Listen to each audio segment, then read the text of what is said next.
Amazon Web Services has seen its revenues grow by 16% in Q1 at $21.35 billion, contributing about 17% of Amazon's overall revenues. While growth was ahead of estimates, the pace of growth is slower than the previous quarter. Now, AWS is not immune to the challenges that the tech business is seeing and has also seen job cuts as part of Amazon's plans to lay off. India continues to be a big focus area, though, where AWS does enjoy a leadership position. Having invested about $3.7 billion in India since 2016 to set up its cloud infrastructure and service the market, AWS is ready to make a bigger bet. Joining us now to talk about the global outlook and the India roadmap, I have with me Adam Selipsky, the CEO of AWS. Adam, many thanks for joining us here on the Global Dialogues. Appreciate your time. Before I talk to you about India, Adam, let's talk about the global demand outlook. Clearly, the macroeconomic headwinds are not helping your business at this point in time. You have, of course, talked about the slowdown that we have seen. Your CFO has talked about the fact that revenue trends in April are trending lower by almost 500 basis points. Given where you see yourself today, and I know you believe that in the long term your prospects look strong, but how much pain do you anticipate in the short to the medium term? Good day, and thank you so much for having me on. It's such a pleasure to be with you all. I was just in India very recently for an entire week and was just so energized by all the activity there. And that really matches how we do think about the business worldwide. We feel very solid about the outlook for AWS. Customers continue to adopt the cloud, and really all of the reasons why over the past 17 years we've been the leader in this space and the pioneer in it remain true today. So it's true that in the short term, many companies worldwide are cost conscious. There is some belt tightening going on as folks look to optimize their spend on the cloud. And as you mentioned, that's just had a short-term impact just on pure growth rates. But we think that's actually a good and healthy thing for our customers to be doing. We want them to be efficient, and we want them to be really making the best use of their cloud spend possible. So I think companies will spend a period of time doing that cost optimization, and then we'll be ready to reaccelerate. Now, at the same time, I'll say that it's really important to keep on innovating. And we see so many companies not just cost cutting, but actually continuing, given how efficiently they can operate in the cloud, we see so many companies continuing to figure out new offerings, new ways, better ways to reach their customers so that when their part of the economy does turn around, they'll be better positioned than their competitors to capture that demand. You're right in pointing out, Adam, that this is not AWS specific. We are, of course, seeing many companies having to deal with the kind of slowdown that we are seeing. But I want to pick up on two of the issues that you spoke of. And you said that you do expect your clients to go in for cost optimization, and that is something that you are seeing today. But you also hope that there will be a reacceleration. My question is this cost optimization only a cut in spends at this point in time, or are you actually seeing deferrals take place as well? And when do you anticipate this reacceleration to kick back in?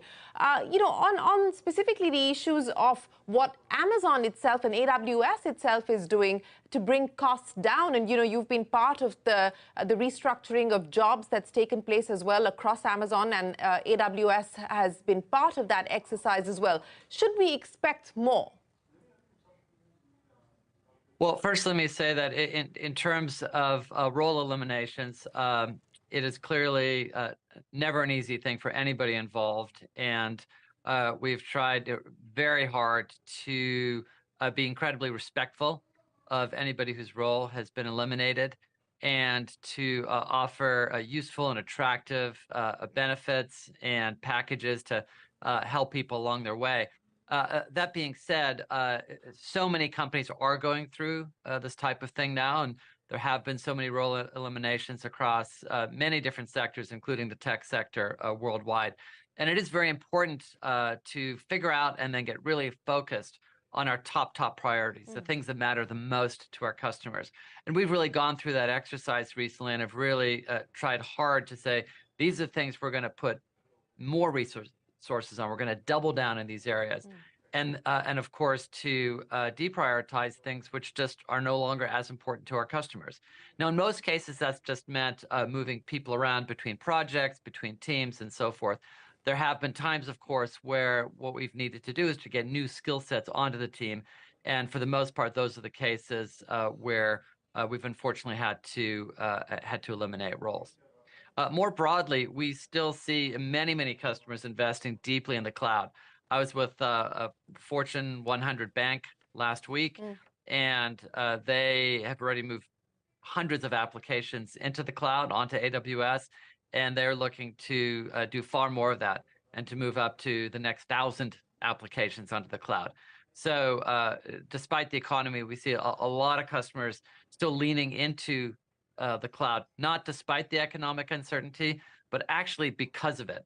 This is the best time to save cost, to not have to make capital expenditure, to have the agility to move faster than competitors, and to create wonderful offerings that are going to really benefit customers for years to come.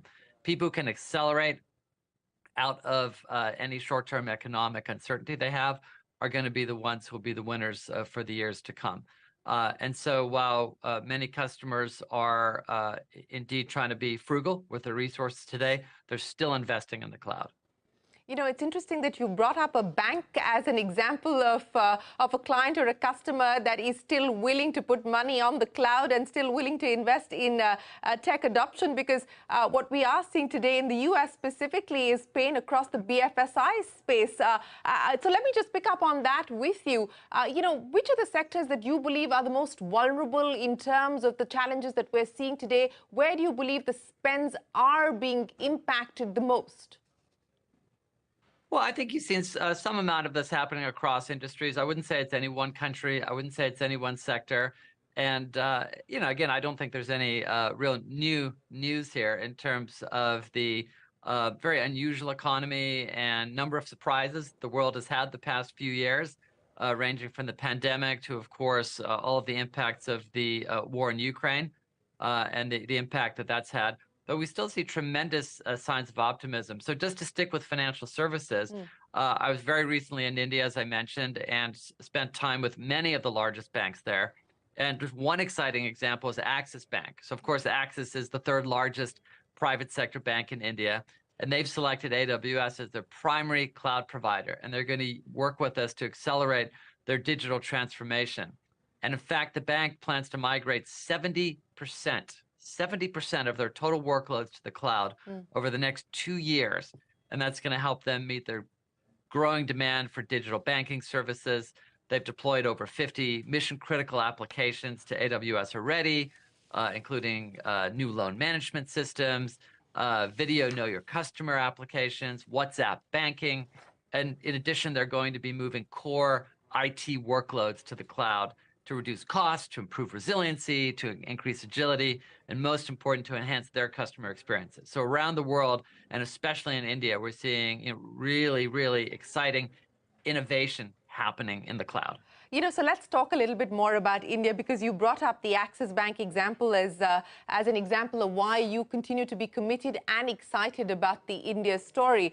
You spent a week here, Adam. You started by saying that you were excited by what you saw in India. What does that then translate into in terms of incremental investments? Amazon has invested about $3.7 billion between 2016 and 2022 in India so far. What's the scale of the aspiration that you have for the India market, given how excited you seem to be about it? Well, you're right. I'm very excited about it. I'm glad that's coming through, because I left India just absolutely excited about what the country is doing, the role of the government, what enterprises and startups are doing. And by the way, that $3.7 billion, that's just Amazon Web Services, AWS, you know, separate from the rest of Amazon's investment. And I'm very pleased to announce today that AWS plans to invest an additional $12.7 billion in our local cloud infrastructure in India by 2030. So on top of the existing investment, we'll be investing another 12.7 for a total of $16.4 billion by the year 2030. And that's going to support over 130 100,000 full-time jobs annually on average in India. And the economic impact is estimated to be over $23 billion of additional GDP in India by 2030. So we're very excited for all of that. We think it's going to be great for the country. We think it's going to be great for employees, for people learning cloud skills, becoming part of the tech and the digital and the cloud economy. And of course, we think it'll be, good business for us as well, because it is such an attractive environment.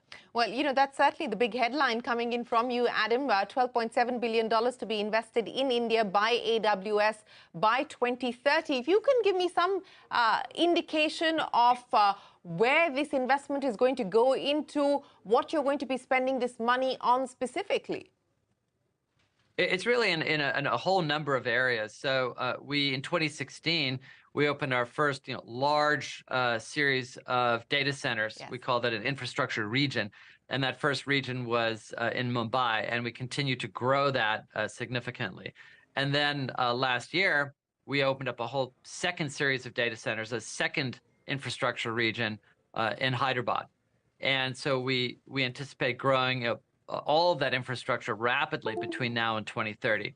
In addition, of course, we'll be investing directly in a very sizable team in India in all the different business functions. So we think that'll be important.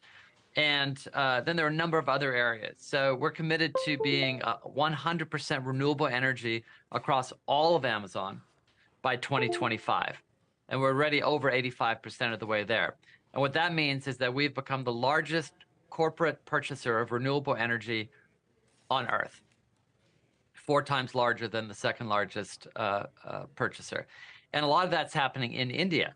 So in order to power our operations there, we've already invested in 6 large utility scale projects to generate renewable energy, which total over 920 megawatts. That's enough to power almost 1 million average sized Indian households.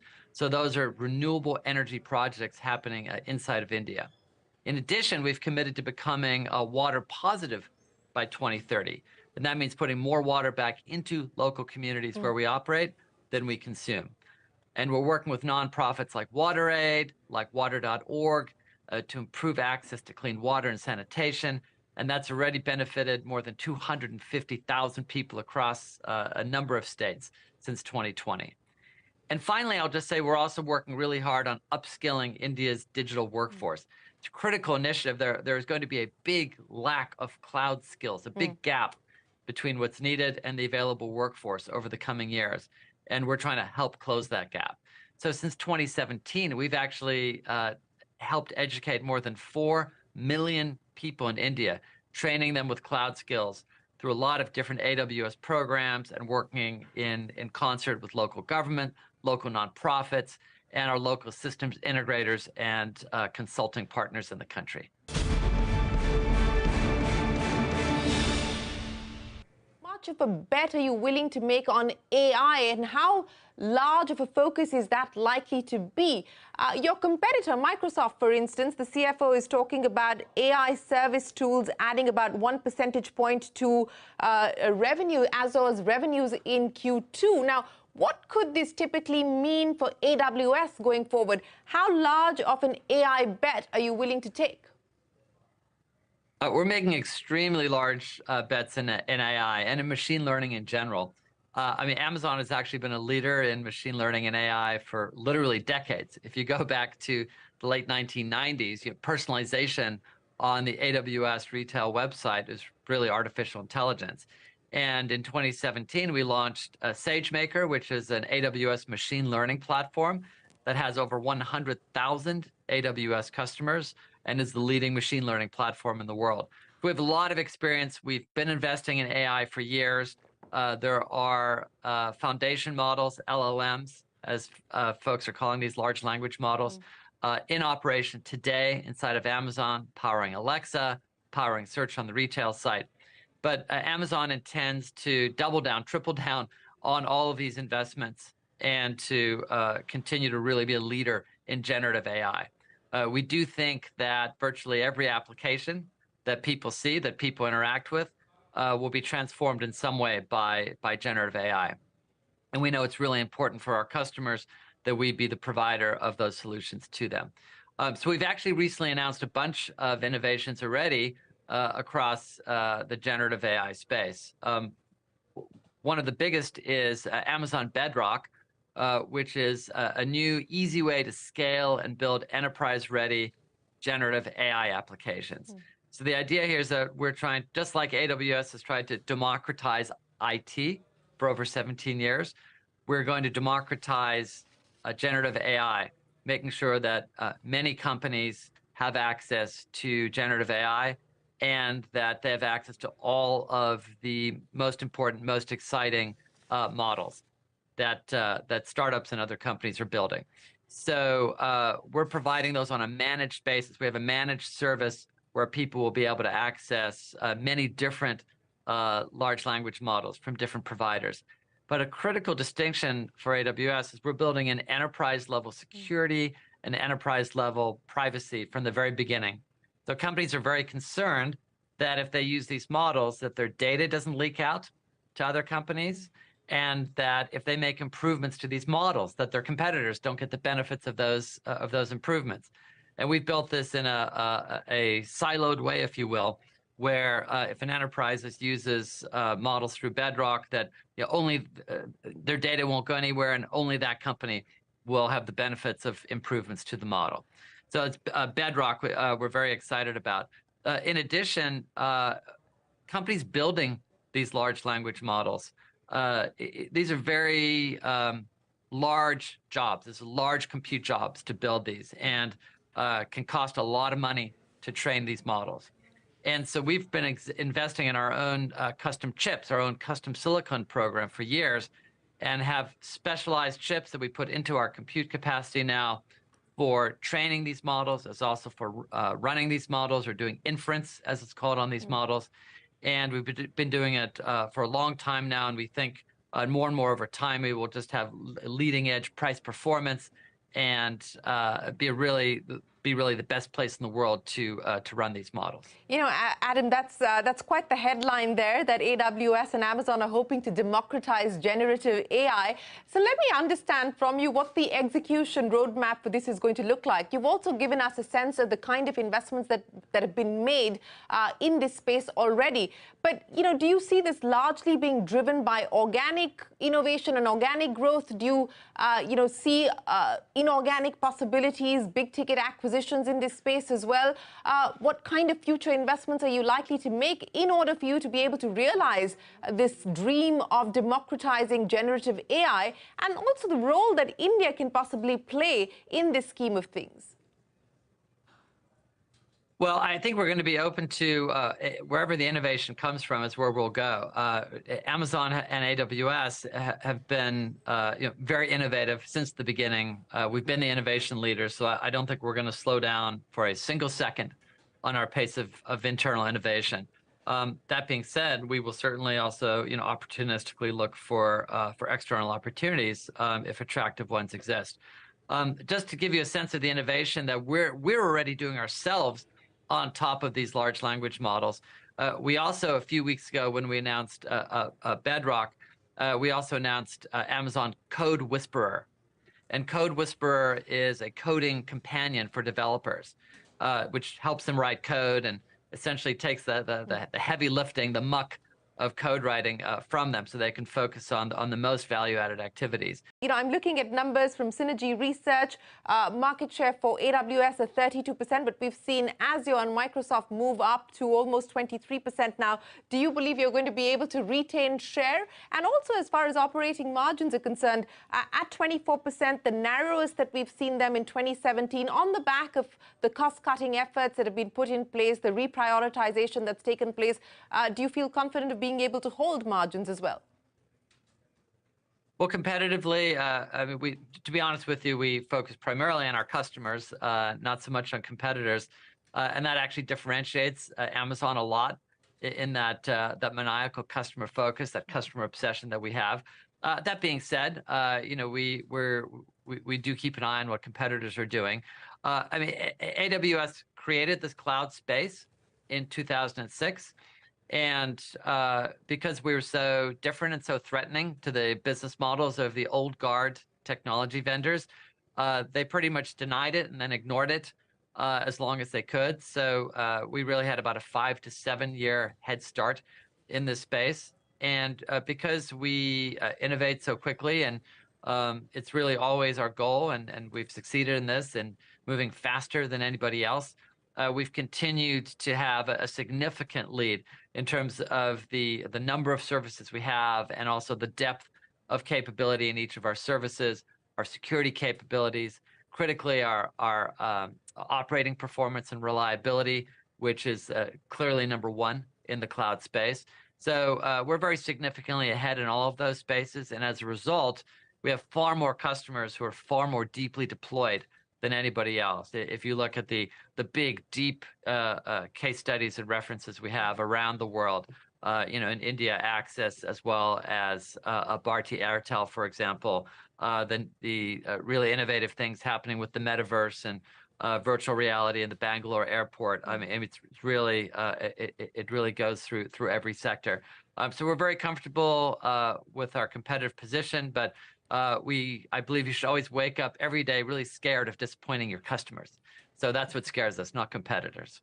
Well, Adam, let me end by asking you about India and go back to that, because clearly that's a vote of confidence coming in from AWS for India. This $12.7 billion that you hope to incrementally invest in India by 2030. I want to understand from you what the India contribution is likely to be as far as AWS's revenues are concerned. You contribute 17% to Amazon. What will India contribute to AWS in the next 5 to 10 years?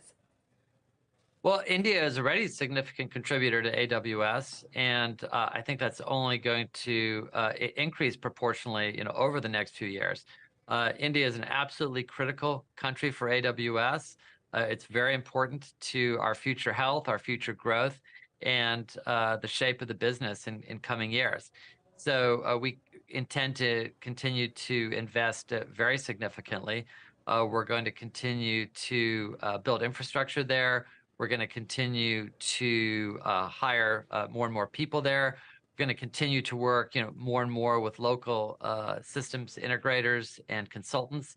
Wipro is just one example of a integrator and consultant that we work with very, very deeply, and we partner with them across a whole variety of dimensions, many others as well.